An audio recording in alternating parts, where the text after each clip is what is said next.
Hey everybody, welcome back to Overland, Florida. I'm Kevin, and today, believe it or not, we're actually camping. We're actually at a hip campsite, and it's called Relic Ranch. So I'm gonna give you guys a little tour real quick. Everyone's out enjoying a walk. So of course we got the Ford Maverick all set up here with the iCamper tent from Rack Attack. We got Jillian's 4Runner, and she's got Goose along with her. We got Kristen, and she's got another GSP with her named Luke. We have Steven and Felicia in a brand new Chevy Colorado. This thing is freaking sweet. It's got a brand new tent, bed rack. Then we have Paul and his two daughters, and he's got a brand new truck, brand new tent rack. If you guys are on my Instagram, you would have seen that we put this together maybe about a month ago.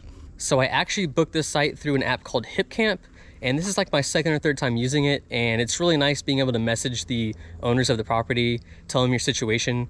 If we're at like a state park or a private campground, literally you can usually just have 2 vehicles per site. And as you can see here, we have 1, 2, 3, 4, 5, plus Ron's coming later with a trailer probably. So we're gonna have all these vehicles on one site. If we were at a state park, we'd have to spread out, probably couldn't get sites next to each other. And that's a pain in itself. Plus, you know, it's the wintertime, all the snowbirds are down, and you really can't even get a campsite at a state park. So Hip Camp is always one of those things you want to have, you know, in your back pocket as a backup plan, and so far it's come through pretty nice. So they're all out walking around the property right now, and nothing really new with the truck per se. I did go to Steeda and get a rear adjustable track bar, and I got a front strut tower brace, which actually makes the truck handle so well. It's actually really excited that I got that. But as far as the truck, I don't think I got anything new since the last camping video. I did break my little handle right here, so I need to get a new one of those. Still got the same refrigerator, still rocking the Rock Pals power bank right here. It's been running the refrigerator, and I'm only at 98%. And yeah, they should all be coming back. Here come the girls with the dogs. And yeah, gonna have ourselves a nice little fire later, cook around the fire. And in the morning, I think Ron's actually gonna make us a mountain man breakfast.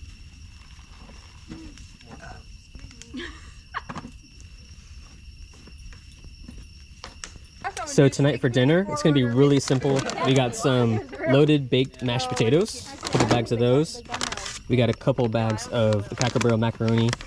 Ron and I prefer this brand, because you don't have to add butter or milk.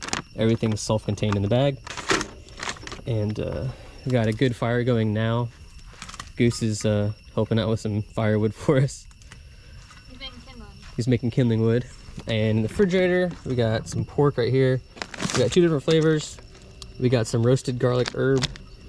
And right here, we got some applewood smoked bacon. So both of these, we got some canned vegetables, macaroni, and the baked potatoes. So the pork is actually really easy to make. You're basically just gonna roll it up like a burrito, just like this. Probably wrap it around twice, and then it just goes directly in the coals. Like sometimes I have a grate, and I wouldn't put it in the grate. It doesn't get hot enough. You got to put it right in the coals. But just wrap it up, fold the ends, twist the ends, however you want to do it, and just put it in the fire for probably about 25-30 minutes. If you have a thermometer, check it with a thermometer. If not, you're gonna have to take it out, open it up, probably slice into it, and then if it's not cooked all the way, roll it back up, put it back in the fire. So tonight, Jillian and I are drinking 4 Roses bourbon, although it's all gone. But for Christmas, she got me this custom Yeti engraved with my little logo. Dinner was a huge hit, as you can see. Only have a little bit of pork left, and I made way too much macaroni and mashed potatoes. That was 2 bags of macaroni and 2 of the family size bags of mashed potatoes, and that was way too much. So it's only about 10 o'clock, and most of us have already fallen asleep. I think I've fallen asleep probably 3 or 4 times. It's so relaxing out here, it's peaceful. All right, so now's my favorite part of the day, and that's cleaning the dishes, mainly because I get to use my Yakima Road Shower with the spray nozzle end.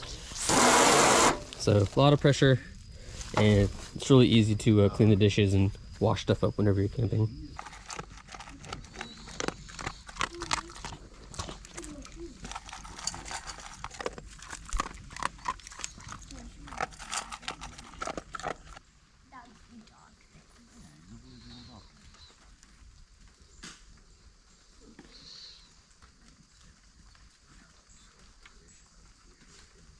So it's about 7:45 in the morning. Ron said he's on his way to cook us breakfast. And last night around midnight, came out here and took a shower, and it was like 58 degrees. Water was ice cold.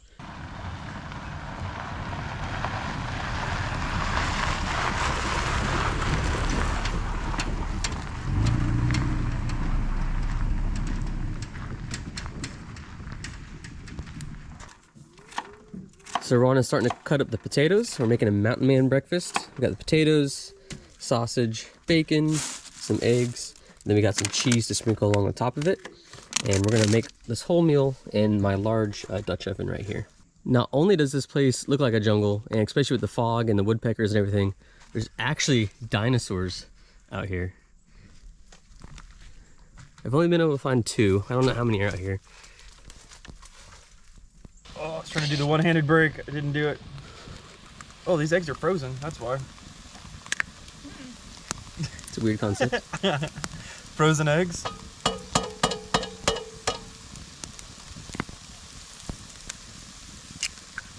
Yeah, they have like really hard shells.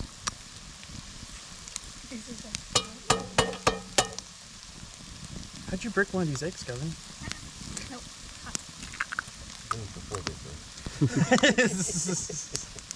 Function anymore.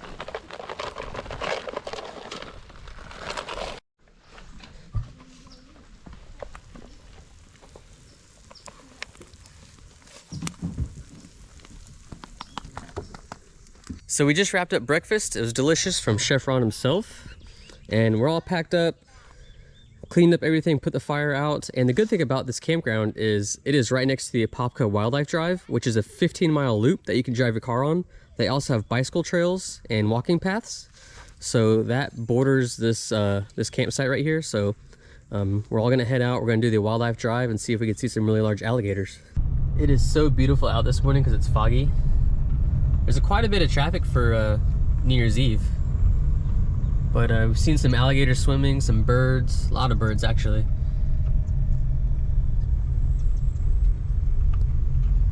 You can hear goose barking in the background, but there's a huge alligator right there. It's probably maybe 11 feet stretched out.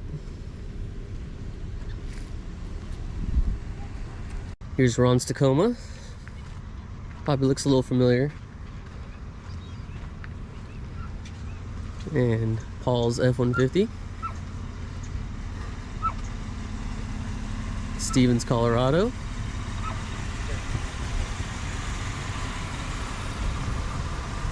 Jillian's 4Runner. With Goose in his little crate. And of course the little Maverick.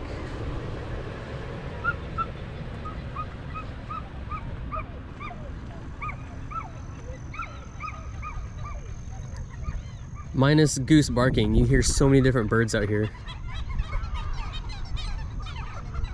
So we abandoned the trucks and there's an old pump house out here, pump station. I don't like walking on wood.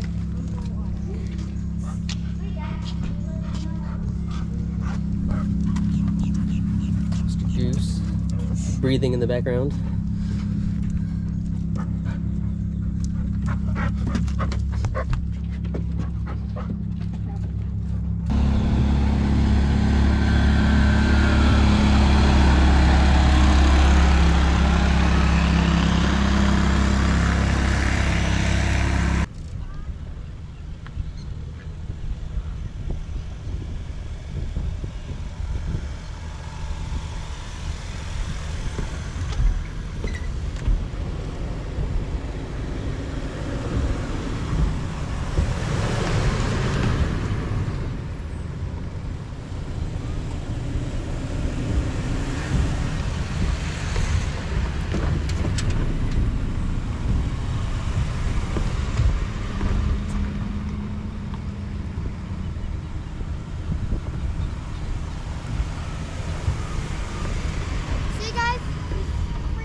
So that's gonna be a wrap of this camping trip, and this was the Apopka Wildlife Trail.